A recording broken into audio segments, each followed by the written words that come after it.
বাংলাদেশ থেকে মালয়েশিয়াতে আসে কারি আবু রায়হান। তবে ভাগ্যের কি নির্মম পরিহাস, আজকে সে সড়ক দুর্ঘটনার শিকার হয়। তবে আলহামদুলিল্লাহ, সবার দোয়া এবং আল্লাহর রহমতে তিনি এখন সুস্থ আছেন। গতকালকে হয়তো বাংলাদেশ থেকে রওনা দিছিল, মালয়েশিয়াতে আসছে।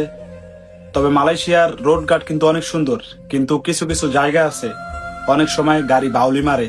যদি স্টার্টিং ভালোভাবে না ধরা থাকে তাহলে কিন্তু গাড়িটা অ্যাক্সিডেন্ট করে।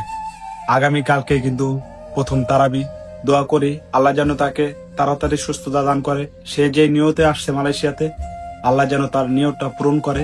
আসলে এই জিনিসটা দেখলে গর্ব হয়, আমাদের বাংলাদেশের সন্তান মালয়েশিয়াতে আসছে, কোন এক মসজিদে আসছে তারাবির নামাজ পড়াইতে। আলহামদুলিল্লাহ, দোয়া করি ভাই, আল্লাহ তোমারে 1000 বছর বাঁচিয়ে রাখুক। তো সবাই তার জন্য দোয়া করবেন, আল্লাহ যেন তাকে তাড়াতাড়ি সুস্থতা দান করে।